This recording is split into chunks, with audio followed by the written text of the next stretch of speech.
In the verdant valley of Ubogui Hills, where the gentle breeze carried the scent of blooming flowers and the songs of birds filled the air, there stood a village steeped in tranquility and tradition.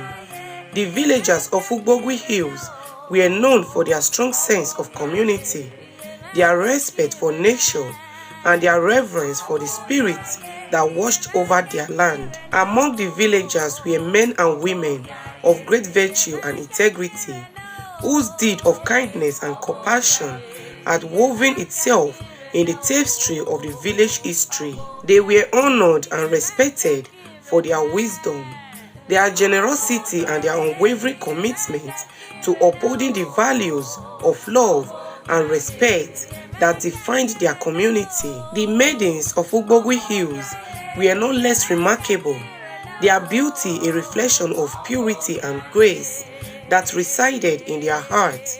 Their laughter echoed through the cobblestone streets, their vibrant dresses swirling like panthers in the wind as they danced under the golden sun. Into this perfect setting came Osahon, a young man of striking looks and undeniable charm, who returned to his maternal home in Ubogui Hills to care for his widowed mother.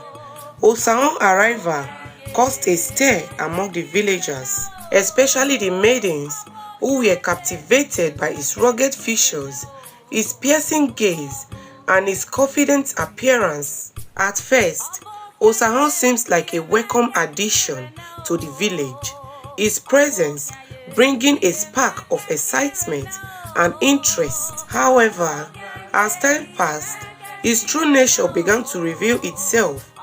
Behind his handsome face lay a heart devoid of compassion, a soul consumed by selfish desires, and a taste for conquest. Osahon's actions soon darkened the once bright skies of Ubogui Hills. He would woo the unsuspecting maidens with honeyed words and false promises, only to abandon them once his interest disappears, carelessly moving on to the next target without a second thought for the heart he left shattered in its wake. The village women, witnessing the sufferings caused by Osahon's actions, banded together in solidarity and brought their grievances to the wise and just king of Ubogui Hills. The king, a man of unwavering principles and deep respect for the traditions of his people, listened to their plea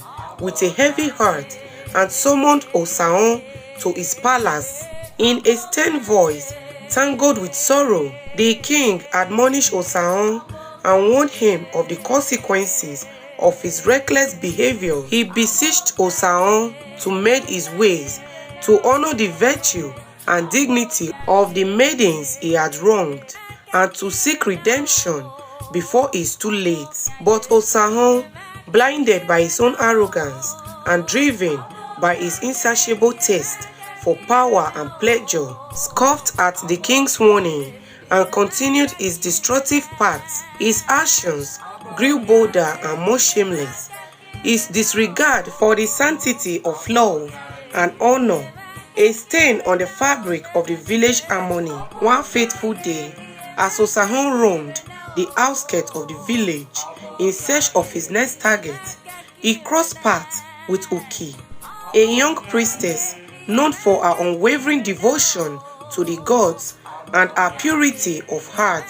Uki, sensing the darkness that lurked within Osahon's soul, rejected his advances with a steely answer that only served to fuel the flames of his wrath. Enraged by her defiance, Osahon seized Uki and dragged her into the depth of the forest, where he committed an unspeakable act of violence that defied her innocence and desecrated the sacred bond between mortals and the divine.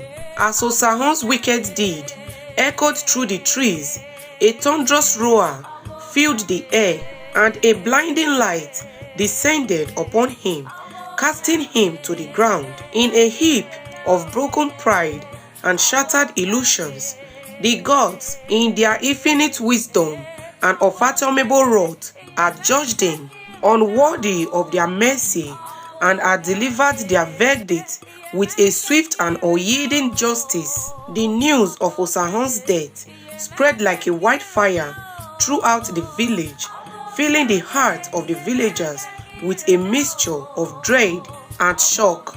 Uki, her spirit broken but her resolve unshaken, made her way to the king's palace to deliver a solemn warning to the impending calamity that would befall Ugbogwe Hills unless swift actions was taken to appease the wrath of the gods.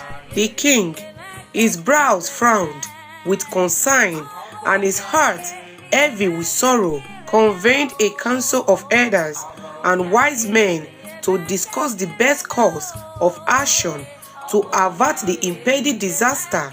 Together, they went into the annals of history, seeking guidance from the ancient book and the sacred rituals that had been passed down through generations. In the days that followed, the village of Ugbogwe Hills was put into a dark and turbulent period as the wrath of the gods manifested in thunderstorms, crops failures, and mysterious illness that swept through the land like a malevolent spectre.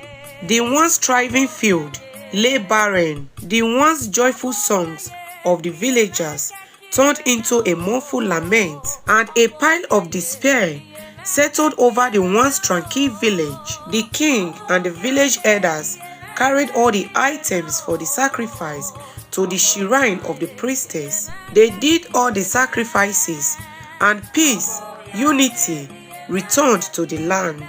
Thanks for watching this video, guys. Please like this video, share, comment, and follow my page, guys. Bye bye.